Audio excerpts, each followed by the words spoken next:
Welcome to video 4 in a series of introductory videos for InventorCAM. This video's topic is the Facemill toolpath. So facemilling is essentially just using a shell mill, face mill, or even a flat end mill to machine the top face of your part, or top faces of your part. It could easily be the top of a boss or the entire top face of, let's say, the stock. So let's take a look at it.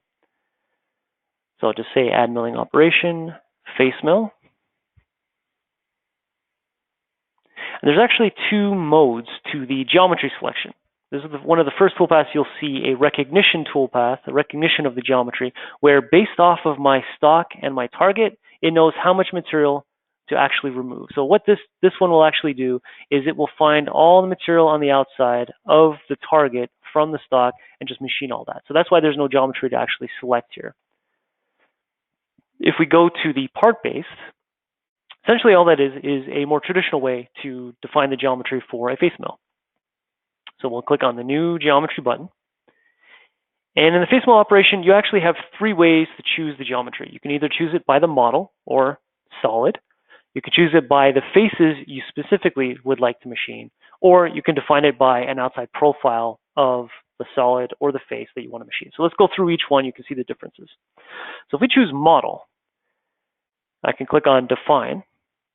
And we get this kind of solid selection geometry window where I just need to choose the solid that I want to do this toolpath to. In this case, if I just choose any face on our solid and then click the green check mark,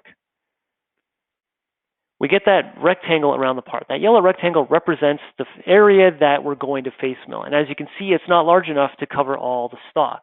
It really is just the outside edges of the solid, and all those edges are flush. So it's just literally just the outside edge. It's not even recognizing that there's no material there, or maybe there is material depending on the status of the part. But in this case, all it's looking at is the outside edge of the solid, and that's what it would machine.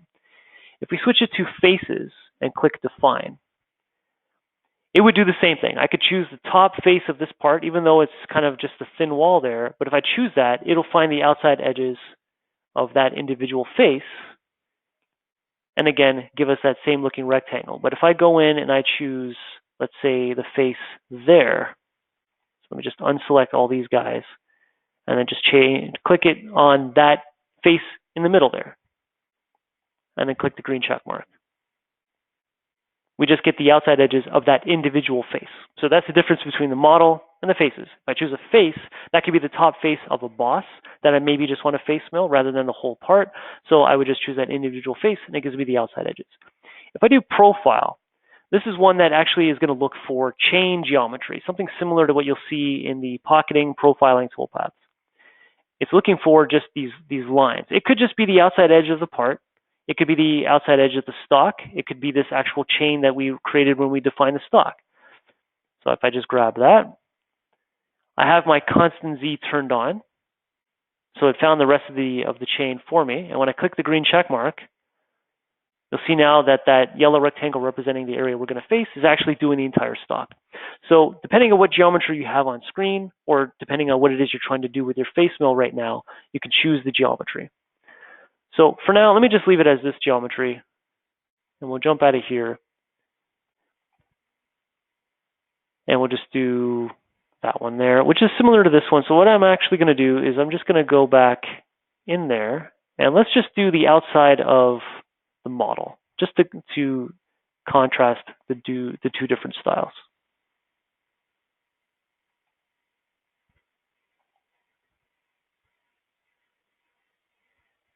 Okay, and there it is. So we have that one that represents the outside of the part, and then if I click on this one, it's the entire stock. So we'll look at that once we generate the toolpath.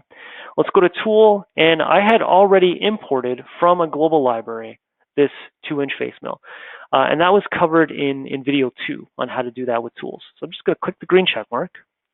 Now that I've selected my tool, it came predefined with the dimensions, came with a holder defined. I'm in the toolpath. I can go to data. I can change these fees and speeds. I can go to coolant and change any kind of coolant options in here. I can even change the tool change position. If I don't want to go by my default in my settings, I can click on user defined and give it a coordinate that I like it to move to before it does the change up. Under levels, there's a couple of actual different ways to do the levels. in 2019. You'll see that right now I have it set to top of stock and top of target. That means that from my target and stock definitions, it's reading those levels, it plugs it in there, it automatically recognizes the levels in that way. If I want to, and those are associative to those stock and target definitions. But if I want to do it in the older way where I actually assign it to a particular face or a particular level based off geometry, I can highlight that and let's say click on that point right there. And now the upper level of this toolpath is tied into that specific point there. So if I go back and change my stock, my target, go back to the original Inventor file, change any kind of geometry related to this toolpath, it will now update the upper level, either by doing it by selecting geometry or just saying top of stock. And similarly for the face depth, it's either going to the top of the target or I can give it a specific face I want it to go to. And you can see that it just reads the Z coordinate of that geometry, or it goes down to that face regardless of where that face is. If I go back to the original part and change it. But I'll just leave it at top of stock, top of target. My step down is how much it'll take with each pass in Z. If there's some depth to it and it's not an equal step, I can just make it an equal step down where this becomes a max, so it equalizes the pressure on the tool. Let's go to technology. So in the Z levels, we tell it how far in Z we want it to travel, how much it takes with each pass. In technology, we'll tell it what it does in the XY direction. So you see here you have your overlap. So overlapping with the previous pass of the tool. I can equalize the step over as well if I do so. Cutting type, I can say one way or zigzag. Either keep the tool down or lift it up so that you have a nice finish. So it's always doing climb milling and such. If the generated toolpath is not in the direction that I like and I'd like to reverse the toolpath, I can simply just click on reverse. If I chose a bunch of different faces and I want them to be all done in one pass, rather than jumping in between them like you see in the bottom left corner, I can click on complete Z level and it does everything in one smooth pass. As I go across here, if I want to leave some material behind for finishing, I can say in my floor offset, let's leave 5 thou, and then we can do a final finishing pass. So it'll just go down to that level there and then do a final pass of just the same technology that we choose over here. Under technology, it is the actual direction the tool takes around that geometry. So for instance, under hatch, you can see that it's a zigzag pattern. Any technology you choose under this table here, the second tab shows us the parameters. So in this case, I can choose what angle I'm zigzagging at. 0 degrees, in this case, from the X positive axis. If I put 90 in there, it would go in the Y positive axis. If I don't know what angle to put it at, I can always click on automatic optimal angle, and it'll find the longest travel of the tool, and it'll set that as the angle.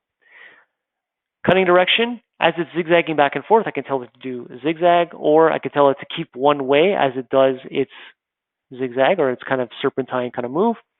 Cutting direction, I can do from side to side, or I can do side to middle, meaning that it'll jump to the other side and then start from the other side going into the middle. But I'll do side to side. Extension, this is a Facemill operation. It thinks that you're doing the top face of a part, so you might want to extend out of the edges of the part just so that you eliminate any kind of burrs or anything. So with hatch, there is a direction that it's traveling along. So in the along direction, in this case, the X direction, it will extend the geometry. It'll extend the pass 10% of the tool diameter off the part. You can either do percentage of the tool or a value, but either way, in the along direction, it'll go off. Because it's going zigzag back and forth, there's probably no real need to go across, but across would be in the perpendicular direction. So we can tell it to extend a little bit outside those lines as well. As it gets to the edge and it has to change direction, either it can do it in a linear segment there, which is probably too jerky for some machines. So if you want to smooth it out, you can add a fillet, and you add the fillet radius right there. Under link, you control your lead in and lead out. Now in this case, because we're doing it as just a simple Facemill, you have tangent and arc, or you can say none. Remember that there is an extension. So if you make the extension just long enough, you probably don't need a lead in, lead out. But again, that's fully up to the programmer. If we go back to the technology tab, we can take a look at the other technologies. So instead of zigzagging back and forth, I can actually go to contour and get a traditional kind of looking racetrack style. It's just simply an offset from the edges of your geometry. In this case, we had that rectangle, so it would be a rectangular toolpath that we're looking at. And then as such, it might actually have, again, that 90-degree turn. If I want to smooth things out, I can go to corner, set it to fillet, which smooths it out and gives me the ability to put a fillet in there.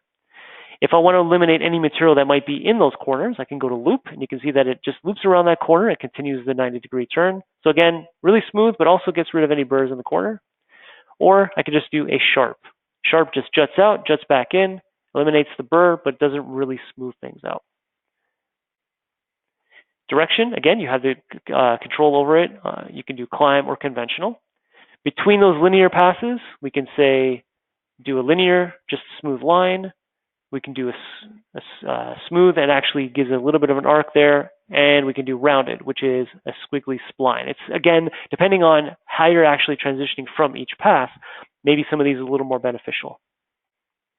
But I'll leave it at linear.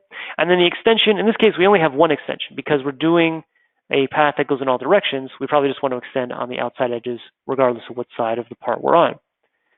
Going back to technology, let's take a look at one pass. One pass is simply the idea that you have a face mill or a shell mill that is just so large in diameter that you can do the entire part in one pass. So you can choose the angle that it does, again, from the x-axis. And the extension is just in the direction of the toolpath. So in our case, if it's in the x direction, it's just going to be on either side of the part. And then finally, there is spiral. Spiral does not have too many parameters because it is simply just starting from the outside of the part, spiraling your way in using that offset. But in our case, let's do a hatch. Let's do a hatch user defined at 0 with an extension of 10%. I will do a save and calculate. So for each of our toolpaths, you'll see that there is a save icon, which adds the toolpath to the toolpath list. Save and calculate saves it and adds it to the list. So you can see that it generated the toolpath.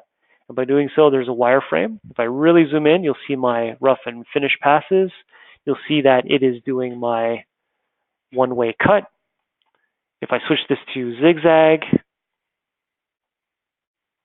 and now it keeps the tool down. So there's one entry, there's my 90-degree turn. It's just serpentining back and forth until it's done and retracts. If we were to do that as a contour, you can see that it starts from the outside, does one pass, linear inwards, and so forth. Tool is not large enough for one pass, so I'm not going to do it. But if we do spiral just to finish it up, starts from the outside and has a nice spiraling in. Now, because this is a rectangular geometry, it has these kind of odd movements there. But if it was a circular part, spiral would probably be a better one in terms of finish. So let's set that to contour.